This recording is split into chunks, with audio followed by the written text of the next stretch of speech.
start recording.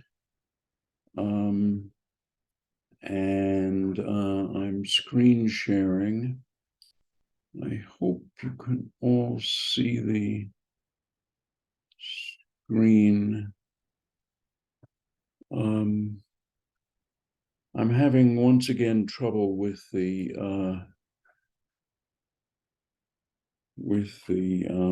Apple Pencil. I can't seem to be able to write on this.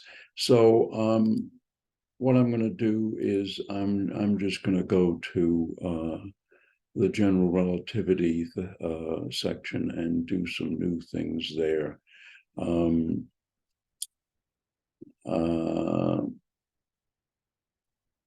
We've gone through a lot of this already, but maybe I'll just make this big enough so that we can all see it, and I'll move that over there, so we'll just have one giant screen with this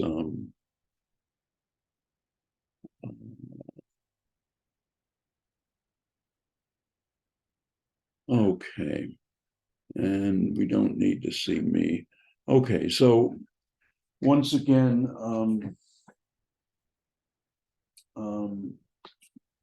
general coordinate transformations are arbitrary, smooth, one-to-one map from our coordinates, which normally we think of as CT, X, Y, Z, to any other set of coordinates, and they're one-to-one and smooth in both directions. And the other thing is that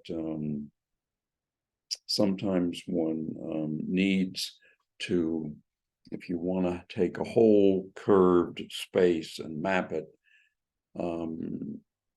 map our flat space into or to describe our curved space-time in terms of our flat space-time coordinates, you sometimes need 2 or 3 different maps. So in other words, you take part of our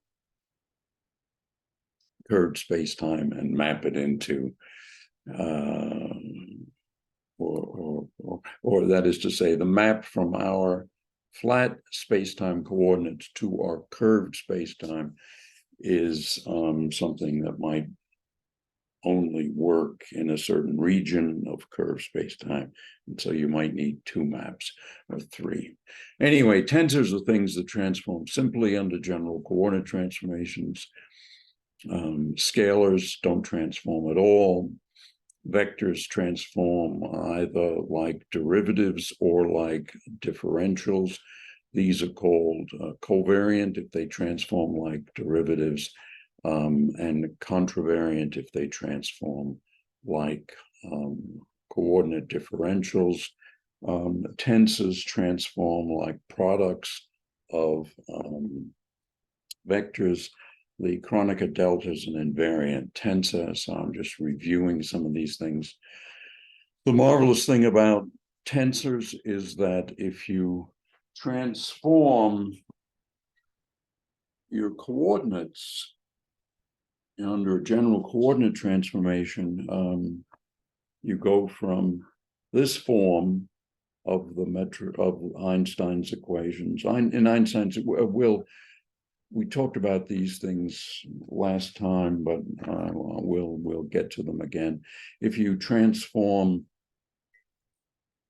Einstein's equations, let me just remind you, this is the energy momentum tensor of the matter fields, so fermions and gauge bosons and so forth.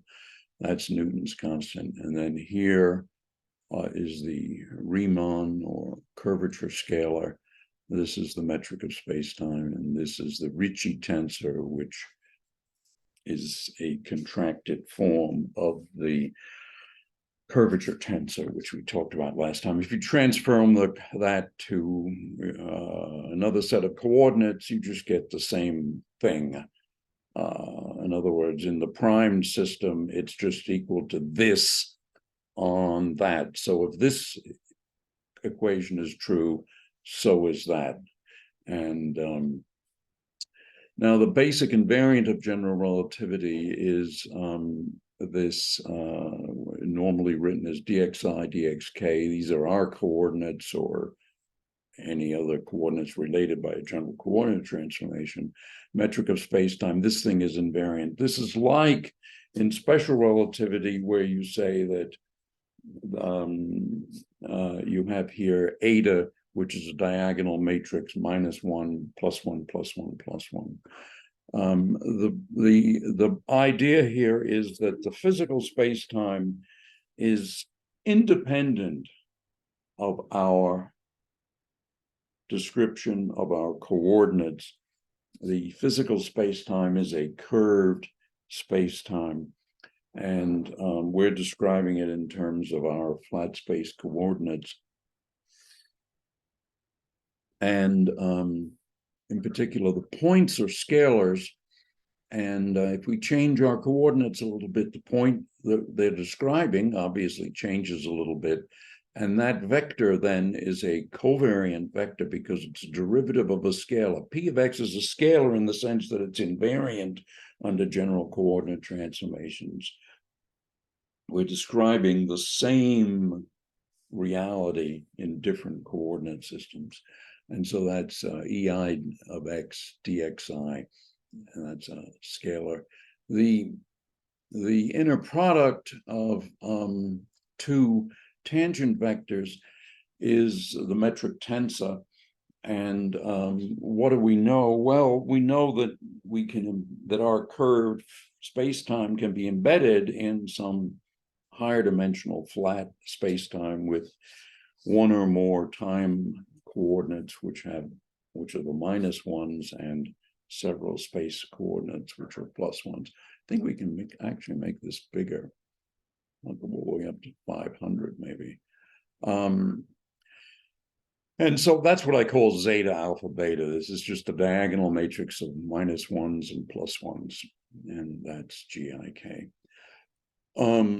So here's a description of that. And the basic thing then is that this is invariant because it's the physically real thing. The covariant, the derivative, well, it is the P of x is a scalar, so this is the covariant, this is the derivative of a scalar, so it's a covariant vector times dxi is a scalar. That dotted product is a scalar. So this is a tangent vector dotted into a tangent vector times the dx's, and this dot product of two tangent vectors is the metric of space-time. We often will be using common notation, and in common notation then this basic equation would be written as dp squared is p comma I dxi dotted into p comma k dxk. That's ei dot ek dxi dxk. And that is the important thing, is that that's the metric of space-time, which is a rank 2 covariant tensor dxi dxk. I think we went through the sphere in detail last time, so I don't think we need to do it again. The same thing for the hyperboloid and the quotient theorem. The inverse of the metric tensor exists because the metric tensor is non-singular, and so it has an inverse. The inverse is a rank 2 contravariant tensor.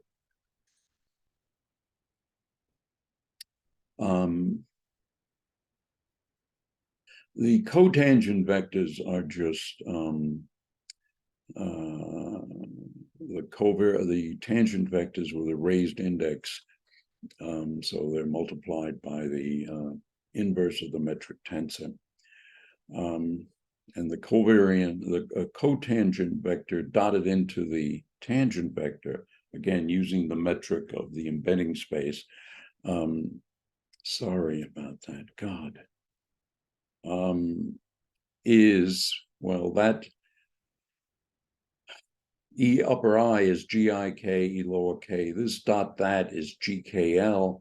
And then that product is delta. Since this is the inverse of that, this is the Kronecker delta. And so the cotangent vectors are orthonormal to the tangent vectors. And if you can use the metric tensor to lower the index on a cotangent vector. And the dot product of two cotangent vectors is the inverse metric. I don't know why I have that equation twice. Let me write that down though. 1136 and 1137. Okay, so something puzzling there. If you take the outer product of remember the tangent vectors and the cotangent vectors are orthonormal when you take their dot products with respect to the metric of the embedding space. On the other hand, the outer product of a tangent vector with a cotangent vector, or of which is the same thing, a cotangent vector with a tangent vector, that is the identity matrix of the tangent space. That is to say, this sum over k dotted into EI gives us delta ki EI, so you just get EI again. And on the cotangent E upper I, if you write the outer products in the other order, cotangent tangent, you get that this dot that is delta ik, and so you get EI again. And so effectively in the tangent space, in the embedding space, this projection operator is the identity matrix in the it's the identity matrix of the embedding space, the identity matrix, not the metric zeta, but the identity matrix. So I don't know, it's a 16-dimensional identity matrix or whatever the dimension of the embedding space is. Now, affine connections and Christoffel symbols, this is something that I skipped the first time I went through this, so it wouldn't hurt to repeat it. I think I did it again yesterday, but basically the Christoffel symbol of the first kind is a dot product of a tangent vector with the derivative of a tangent vector. And the order of these derivatives don't matter. I'm sorry, the order of the indices here doesn't matter, because EI comma L is, first of all, EI is the partial of P with respect to XI. If you differentiate that with respect to XL, you get this double partial, but that's the same thing as doing the derivatives in the opposite order. And so that is the ith derivative of EL. And since the Christoffel symbols of the first kind are defined this way, they are always symmetric in the last two indexes. Now, this is true of standard general relativity. Different people do different things, but the basic rule is that this is how it goes in standard relativity. Another expression for the Christoffel symbols, well, since this thing is symmetric, you can take advantage of that symmetry and make it totally explicit. So you can make it totally explicit like this. And then what you can do is that since GNI is En dot EI and GNL is En dot EL, you can write both of these dot products as GNI comma L minus En comma L dot EI, and the other one you can write this way. And then if you substitute this expression, GNL comma I minus en comma I dot el for this expression. So we're going to substitute for this one, this expression and that expression. You then get this cumbersome expression here, but it's a usefully cumbersome expression. If you can move this one over and then just focus on these two, what you see is that you can switch here en comma l for el comma n, and you can replace en comma I with ei comma n, and you get this. Now, if you look at what this last term is, it's the nth derivative of ei dot el, but that's just GIL. And so we get an expression then for the Christoffel symbol of the first kind that's rather nice. It's GNI, the nth derivative of GNI plus the ith derivative of GLI minus GIL, the nth derivative of GIL. And this makes this thing manifestly symmetric in the last two indices because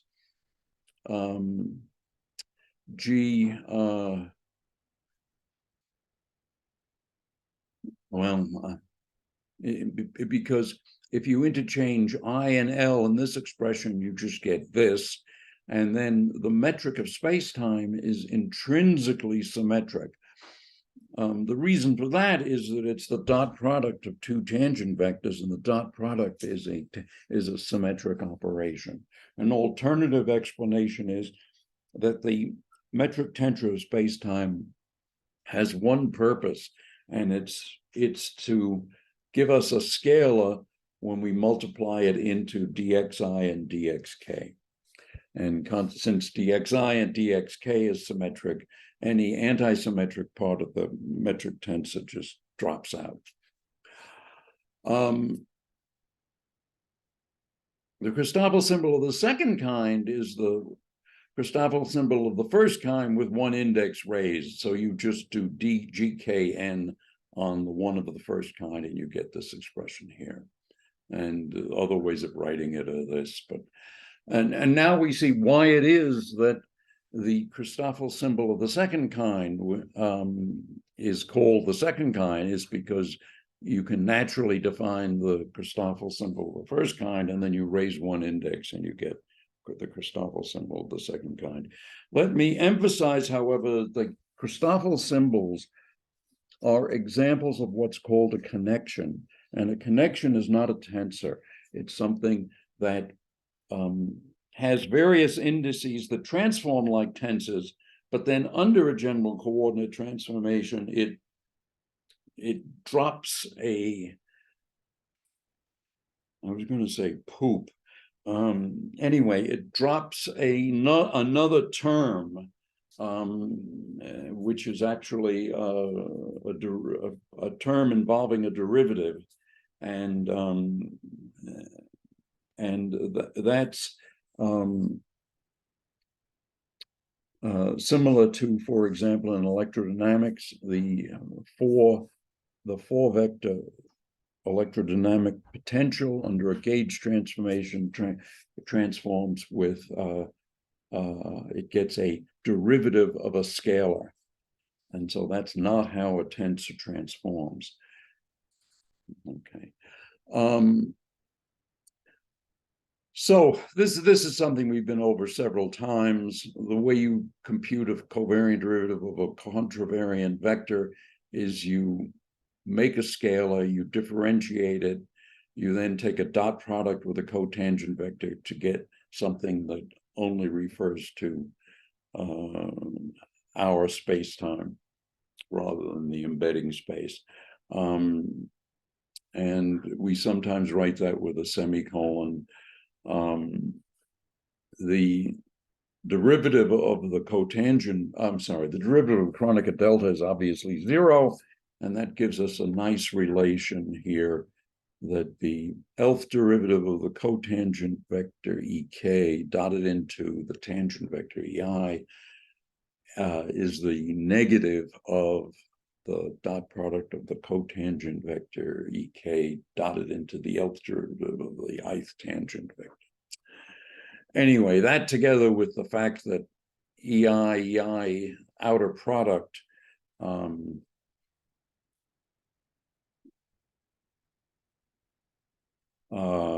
the outer product of these vectors that is the identity operator in the embedding space. That tells us then that that the covariant derivative of a cotangent vector, well, what is it? It's the ordinary derivative. Then it's this thing here times EI. But on the other hand, you can rewrite this as minus that, and then you have EI. That's just the identity, and so this cancels.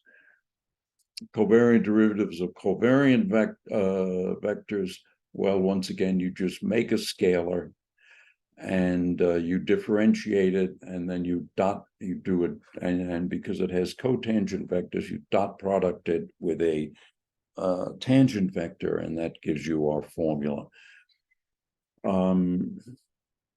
So when you do a covariant derivative of a contravariant or a covariant vector, you'd get the ordinary derivative and then a linear combination of a Christoffel symbol with the vector, and you have a minus sign if it's a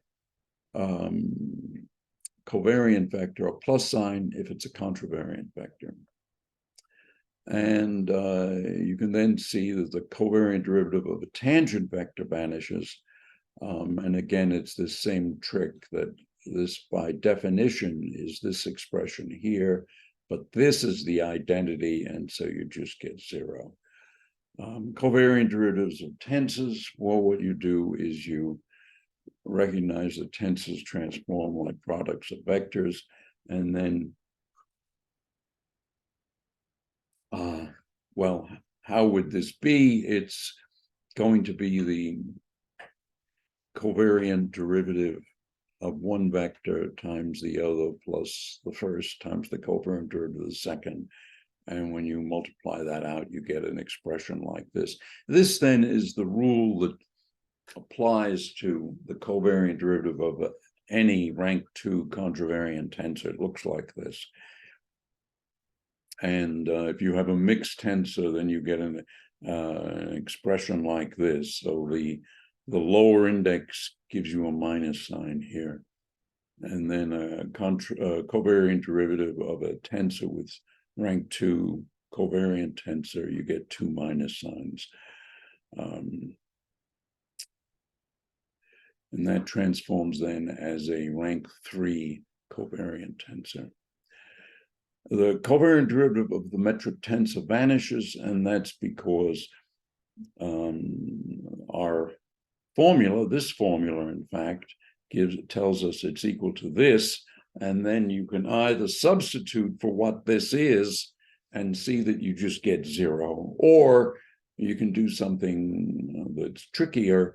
You say, well, GIK is just the dot product of the two tangent vectors, and then you use our covariant derivative of two vectors, and it's the covariant derivative of the first plus a time dotted into the second plus the first dotted into the covariant derivative of the second, but both of these are zero, so the thing is zero. Antisymmetry, as I said to you yesterday, it's not something that our brains evolved to be good at, but it's extremely useful mathematically.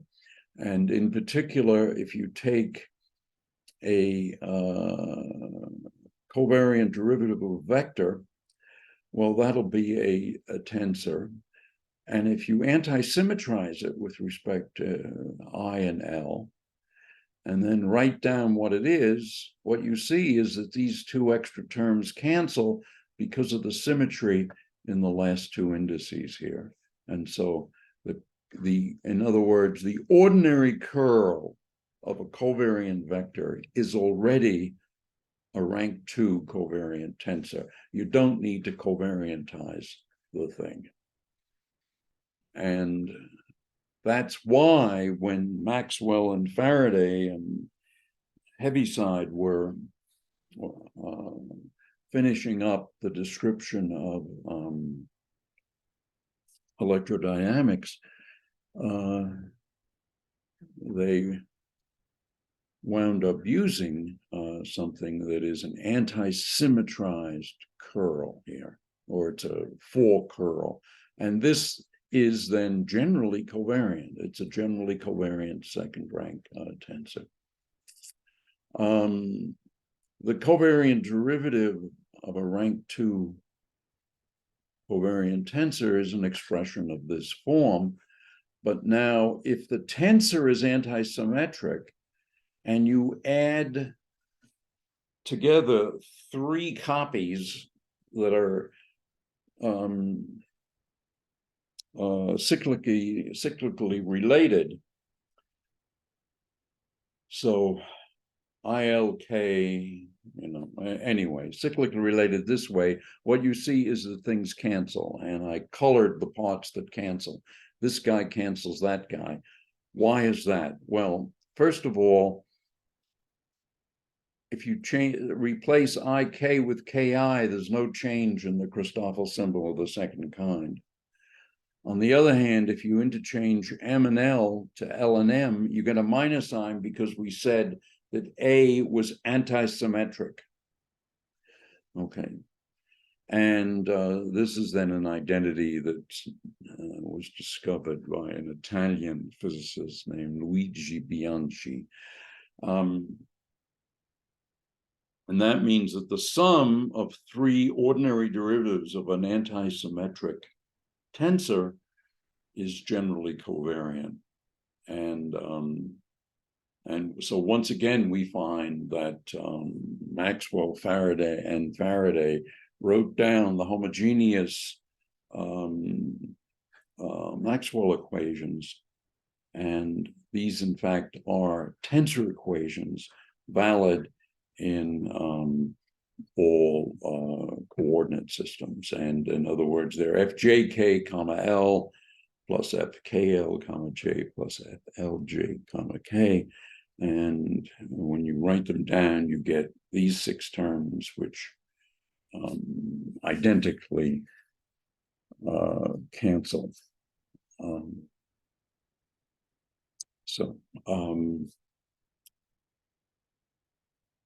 And the reason why this works in all coordinate systems is that this thing here these 3 things added together, since F is antisymmetric, this thing is already a rank 3 covariant tensor. Parallel transport,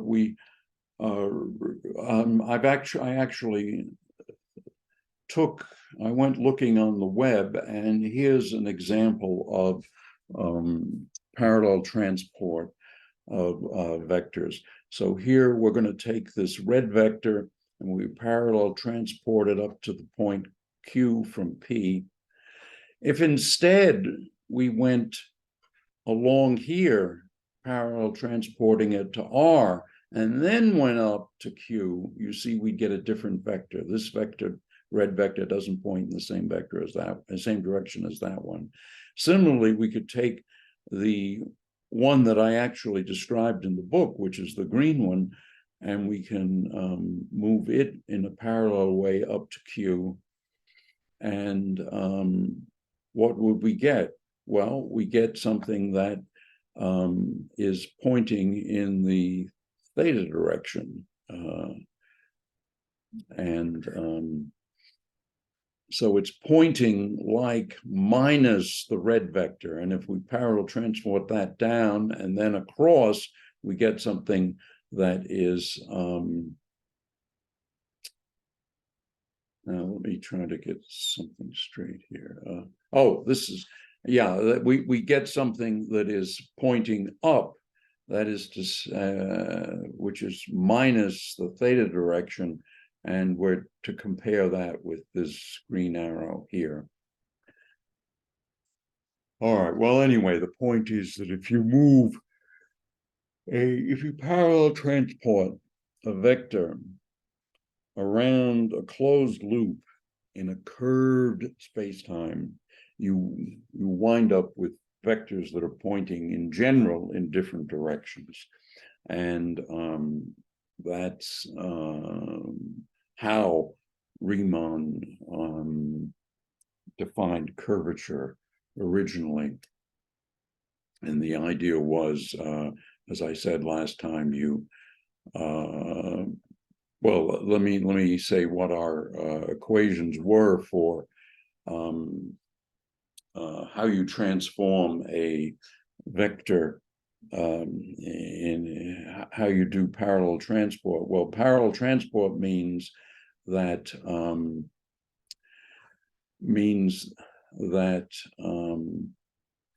the projection of the change onto the tangent space must vanish. And in terms of these contravariant components, the condition is that the change in the vector dotted into the cotangent vector should vanish. And that then is the statement that the covariant derivative of the contravariant form of the vector should vanish along the path. And the equivalent for the equivalent requirement that the change in the vector under parallel transport have a zero dot product with the tangent vector is then that the covariant derivative of the covariant vector should vanish. And those two conditions then can be written as dvi du, which is vi, which is the nth derivative of vi times dxl du, should equal minus the Christoffel symbol of the second kind dotted into the vector times dxl du, or equivalently this case in the covariant vector case. And so the condition for parallel transport then, and the measure of how big the changes in the vector is that you integrate the Christoffel symbol of the second kind dotted into the vector around a tiny loop. And if we choose a loop that's a square, and then we drop all terms of second order, we write gamma as gamma at the center of the square plus the derivatives of the gammas times the change, the distance between the displacement of the point on the square with the vector from the center of the square to the point x, which is going around the square, and the nth component of that. And vk then is v of x0 plus the nth derivative of vk times this. And then if we're actually doing parallel transport, then the nth derivative of vk is gamma dotted into v. And keeping only terms to lowest, to first order in the dx's. So we have, it's a second order in the dx because we have a dx here and a dx there. So there's a tiny square. And so we factor out everything else and we get this expression here. And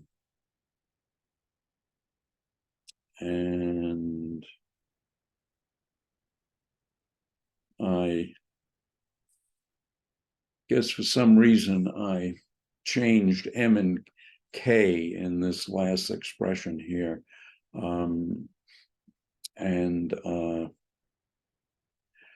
The integral around the square gives you this, and so altogether delta vi is this thing in the square bracket times vk. This is Riemann's curvature tensor. And it's antisymmetric by construction in the last two indices, and that's because this guy is antisymmetric. In other words, the integral around the square was antisymmetric. And if you lower the first index, then you get something that is a rank 4 covariant tensor, and that's the Riemann curvature tensor. It has 4 to the 4th, which is 256 components, but because of a variety of symmetries, only 20 are independent, and I'm going to skip the rest of that, how it is that we get down to these. If you raise one index on the Riemann curvature tensor, which is often done, and then you contract that index with the middle index k, you get the Ricci tensor, and then the Riemann tensor is the completely contracted scalar. The Riemann scalar, which is called the curvature scalar, is the completely contracted Ricci tensor. Last time I mentioned, but I didn't go into detail about this, the notation I'm using is that G, or G of X, is the absolute value of the determinant of the metric tensor. Absolute value is needed because the metric tensor, of course, has one minus sign in it, or some could have more than one, but or none. But typically, because it might have a minus sign, we take the absolute value. In standard cosmologies, the determinant's negative, and so that's the reason for the absolute value. Under general coordinate transformation, the metric, of course, transforms this way, and the determinant, so this is the determinant of a product of three matrices, and so you get the product of three determinants, and this first thing here is called the Jacobian, and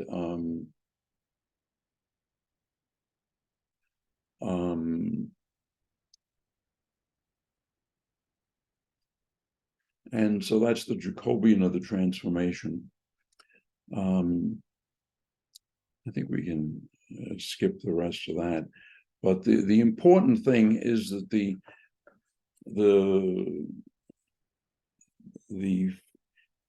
volume element, the differential volume element, is dx0, dx1, dx2, dx3. So that's dx to the 4th, basically. And that goes as the Jacobian.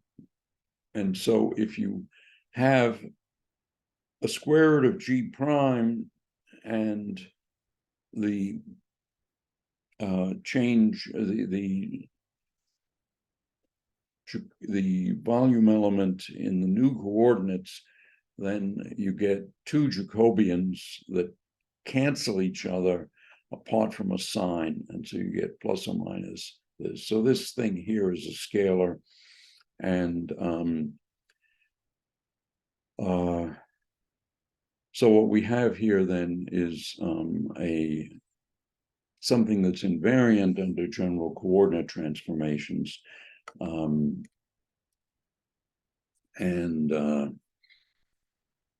this is then called, this is what you'd want as an action in general relativity, and the actual action of the gravitational field is just the Riemann scalar here, square root of G T4 x, apart from an overall constant.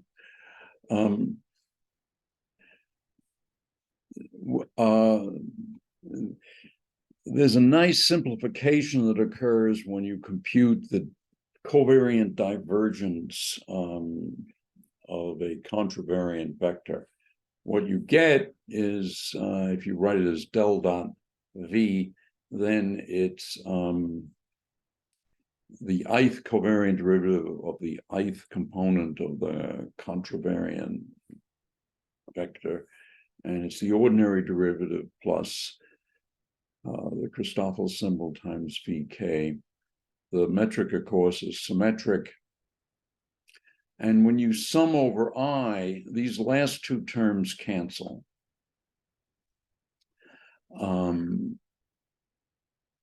And so what happens is this contracted Christoffel symbol of the second kind is just the inverse metric, so to speak, dotted into the kth derivative of the metric. But there's a nice expression for this, namely the determinant of G, and I wrote an underscore to indicate that it's the covariant metric tensor. The determinant, just as we learned in chapter 1, it's a sum of cofactors. And so consequently, the derivative of the determinant with respect to the metric is the cofactor. And so the inverse of the metric tensor, well, there's a general formula for the inverse of any matrix, and it's the transpose of the metric of cofactor of the, it's the transpose of the matrix of cofactors divided by the determinant of the thing. And so it's 1 over the determinant, but CLI is the derivative of the determinant with respect to GLI. And so now altogether, this thing tells us that the kth derivative of the determinant, well, that's going to be the derivative of the determinant with respect to a particular GIL times the derivative, the kth derivative of GIL. But on the other hand, this thing is what we just figured out, and that is GLI times the determinant of G. And then we have this thing repeated. And of course, the metric's symmetric. And so consequently, this contracted Christoffel symbol, which we identified as being this expression, is this thing here, which is the derivative divided by the determinant. And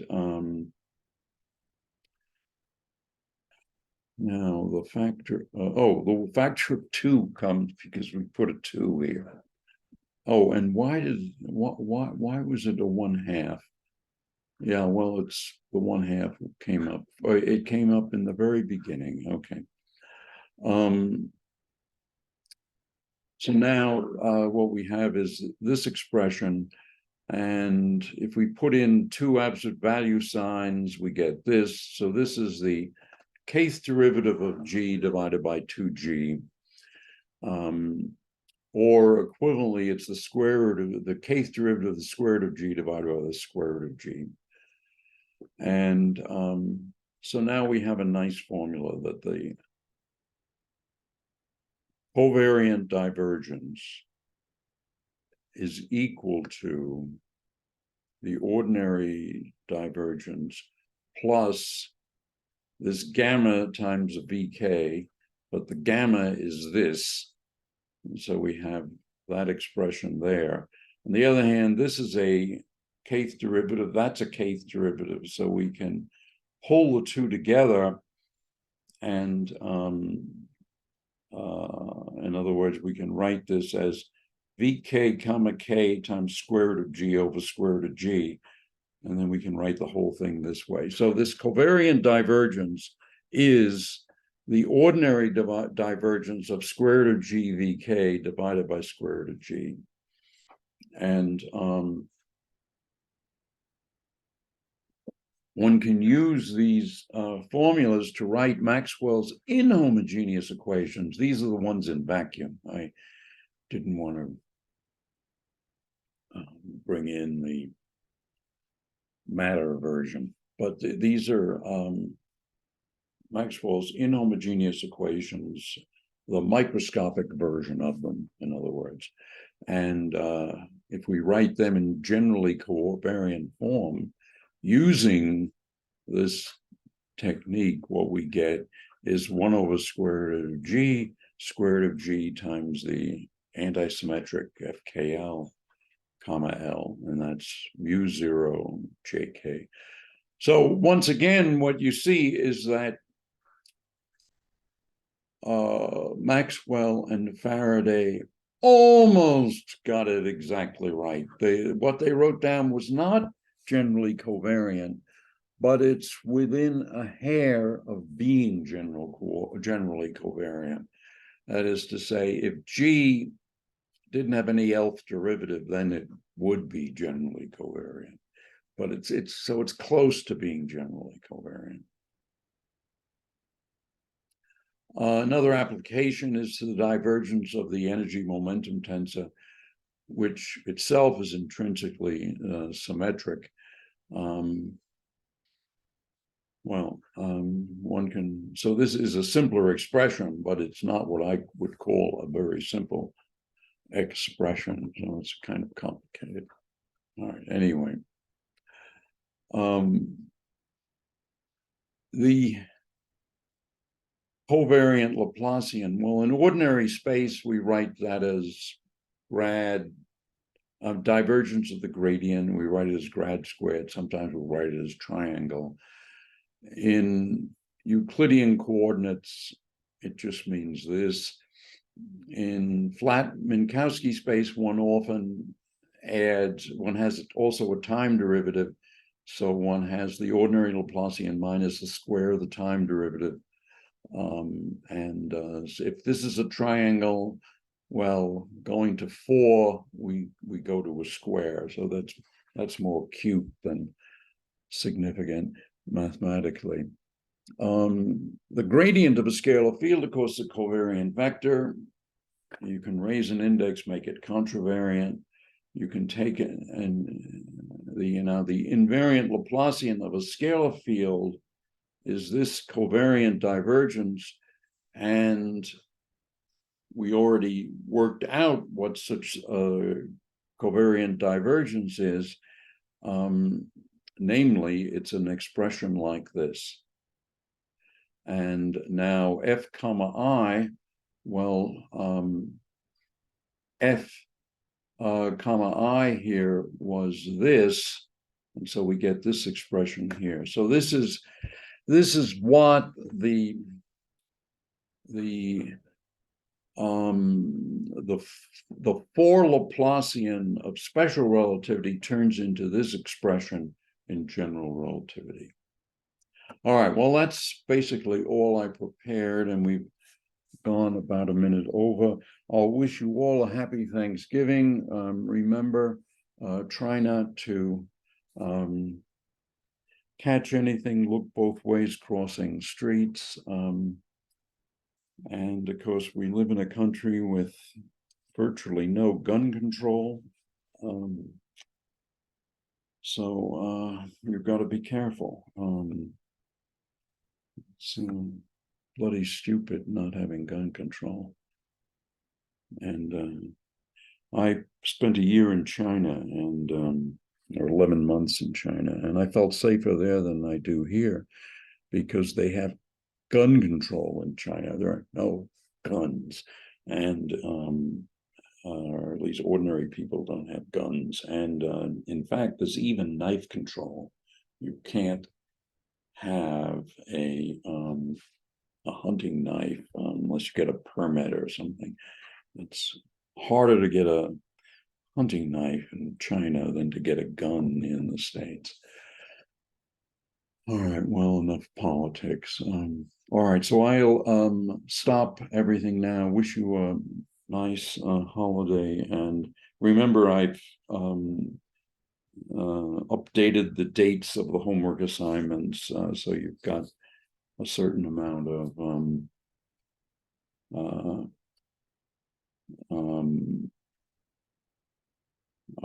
time to do the homework, and in fact, a lot of time to do the homework. And so